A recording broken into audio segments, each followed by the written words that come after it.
La voie de l'espérance. Cours de Bible. Les sentiers de la foi, leçon 14. Le jugement dernier. Au moment de son retour, le Christ vient rendre à chacun selon son œuvre, c'est-à-dire le salut à ceux qui l'attendent, Hébreux 9, 28, et la punition à ceux qui le rejettent et qui commettent le mal. Mais cette punition n'est appliquée que 1000 ans plus tard. Il faut d'abord que le jugement ait lieu, au cours duquel sera prononcé le verdict définitif sur chacun de ceux qui ne sont pas sauvés. Il y aura un jugement.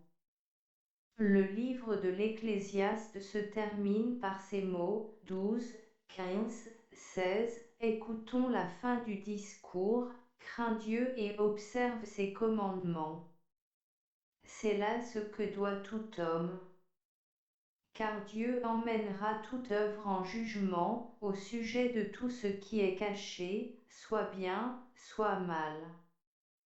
C'est aussi ce que dit saint Paul, 2 Corinthiens 5, 10, car il nous faut tous comparaître devant le tribunal du Christ, afin que chacun reçoive selon le bien ou le mal qu'il aura fait, étant dans son corps. 2 Timothée 4, 1, Acte 24, 25. Le Christ a aussi attiré l'attention sur le jour du jugement, où tous les hommes rendront compte de toute parole vaine qu'ils auront proférée. Matthieu 12, 36. L'idée d'un jugement venant mettre d'une façon définitive toutes les choses au point, assurant le règlement du compte final, est en harmonie complète avec les aspirations de la conscience humaine. En effet, depuis des millénaires qu'elle est en présence de la somme immense des injustices accumulées par les hommes, la conscience n'a jamais cessé de proclamer « Il faut que justice se fasse ». Elle supporte d'ailleurs les pires injustices, parce qu'elle sait qu'un jour viendra où tout ce qui est caché sera découvert, où le mal sera puni et le bien récompensé. Les vrais coupables seront finalement démasqués et châtiés en conséquence. Question A. Que dit saint Paul du jugement futur? Question B. À quoi aspirent toutes les consciences humaines non dégradées par le péché? Dieu en a fixé le moment. Dieu a déterminé d'une façon précise le moment auquel le jugement doit commencer et les phases d'après lesquelles il doit se dérouler. Dieu jugera le juste et le méchant, car il y a un temps pour toute chose et pour toute œuvre. Ecclésiaste 3, 17, Psaume 75, 3. Parlant aux Athéniens, saint Paul les exhorte à la repentance, car, dit-il, Dieu a fixé un jour où il jugera le monde selon la justice. Acte 17, 31, 2 Pierre 3, 7.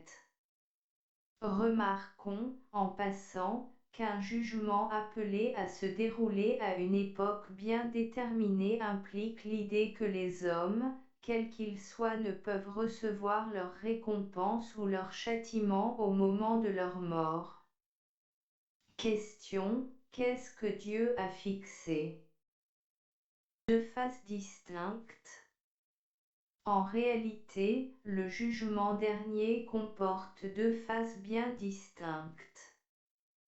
La première phase, qui est plutôt une enquête et qui intéresse uniquement l'Église, c'est-à-dire les croyants, elle se déroule avant le retour du Christ. La deuxième phase, qui est le jugement proprement dit, et au cours de laquelle le cas de tous les méchants est examiné, elle se déroule pendant les 1000 ans à la fin desquels les coupables subissent le verdict du jugement prononcé sur eux. Reprenons ces deux phases. Question: quelles sont les deux phases du jugement? Grande enquête. L'Église, autrement dit les croyants, d'où qu'ils viennent et à quelle époque qu'ils appartiennent, ceux qui sont vivants comme ceux qui sont morts est jugé avant le retour du Christ. 3. Le jugement va commencer par la maison de Dieu, dit saint Pierre. Première épître 4, 17. Ce jugement est une enquête qui a pour but de mettre à part et de sceller tous ceux qui ont accepté la vertu expiatoire du sang du Christ, effaçant définitivement leurs péchés du livre de mort et maintenant pour l'éternité leur nom dans le livre de vie. Cette enquête permettra de vérifier si la transformation survenue chez les croyants a été véritable et durable. Dieu saura distinguer les vrais chrétiens des faux et de mettre à l'abri, avant l'expiration du temps de grâce accordé à l'humanité, car ce temps de grâce doit se terminer un jour, ceux qui seront trouvés dignes d'avoir part au siècle à venir et à la résurrection des morts. Luc 20, 35. La résurrection ici mentionnée est la première, il y en a deux.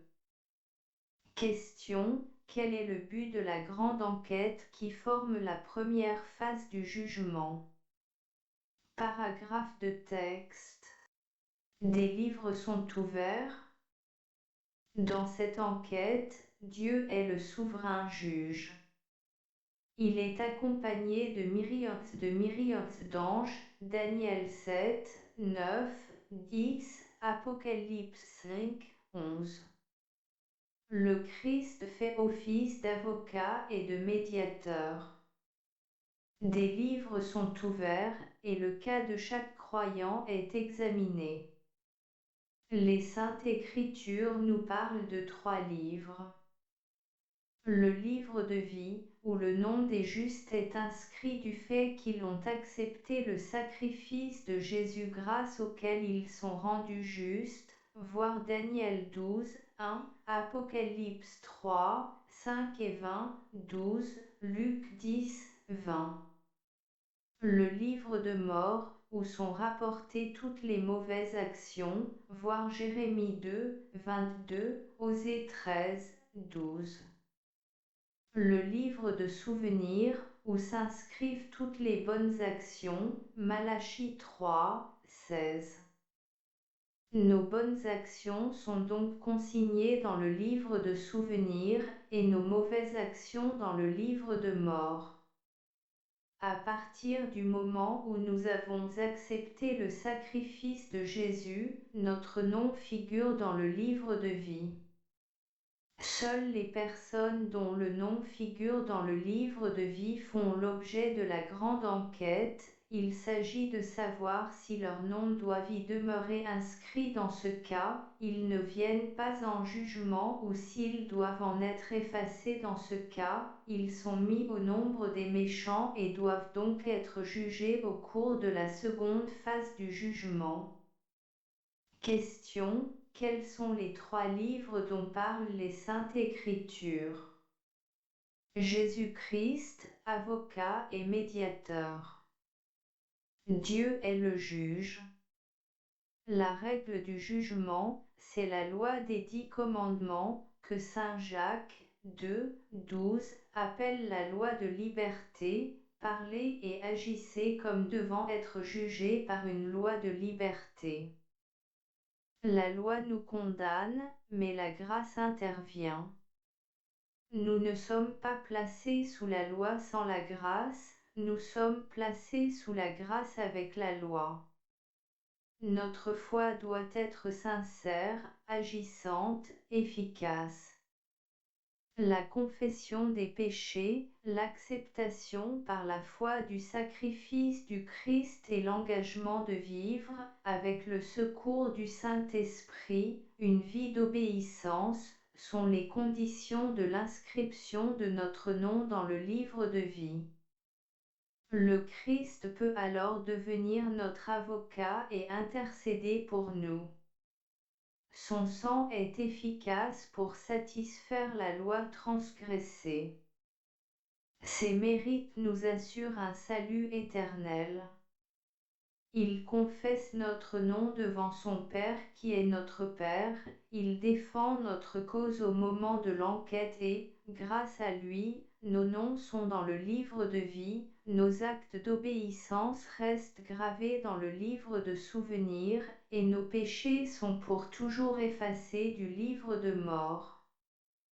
Je ne me souviendrai plus de leurs péchés, dit l'Éternel.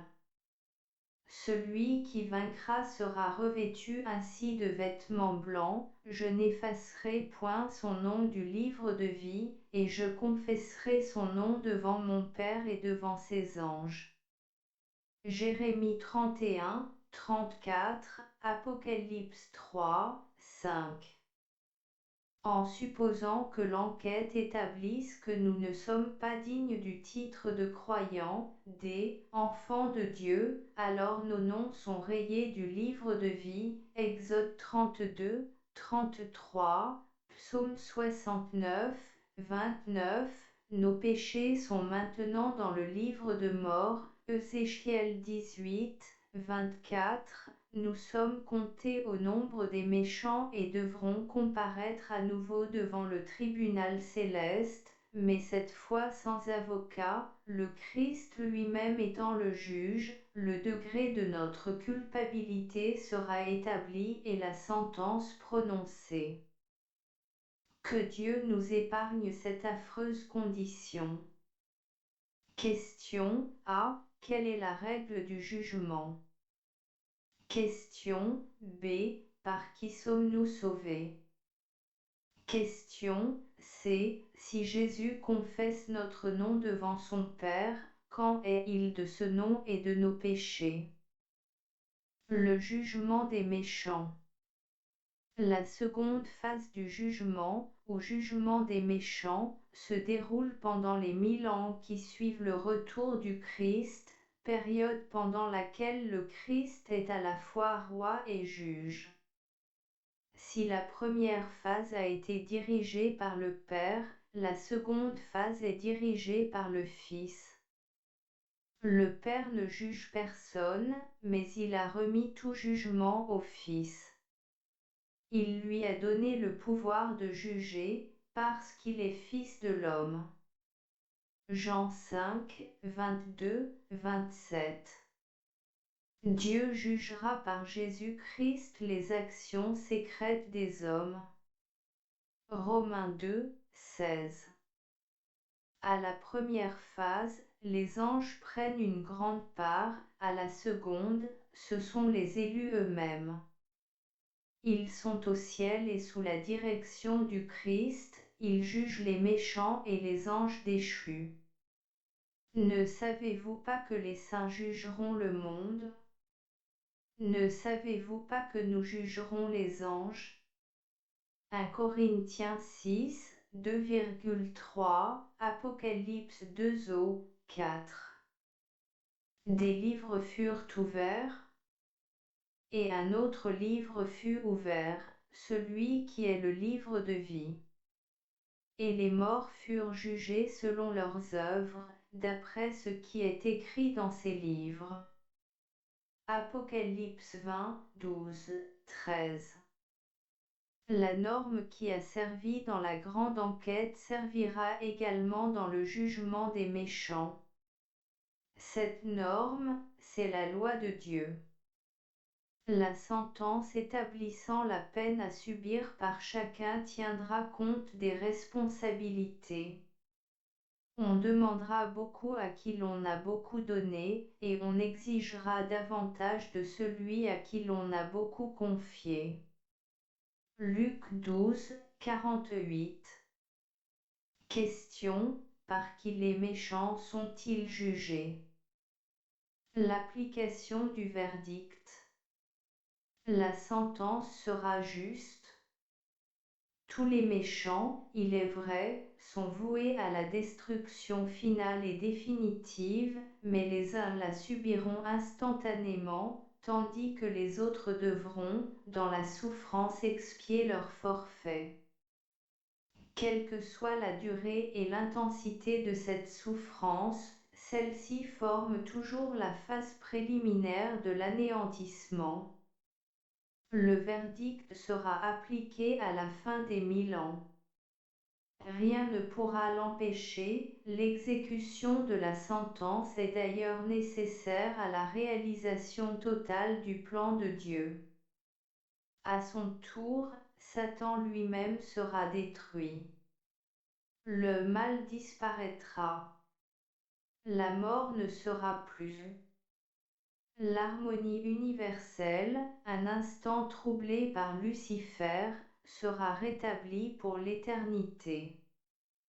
Souvenons-nous que nous devons tous comparaître devant le tribunal de Dieu, mais que ce soit en qualité de croyants, et que l'enquête nous juge dignes d'échapper au jugement des méchants. Le Christ va bientôt revenir. La grande enquête a certainement déjà commencé. D'un moment à l'autre, nos noms peuvent être passés en revue. Bientôt prendra fin le temps de grâce accordé aux hommes. Acceptons sans tarder le salut qui nous est offert. Craignez Dieu, et donnez-lui gloire, car l'heure de son jugement est venue. Apocalypse 14, 7. Question A. Quel est le sort général des méchants? Question B. De qui devons-nous sans cesse nous souvenir? Avez-vous des remarques?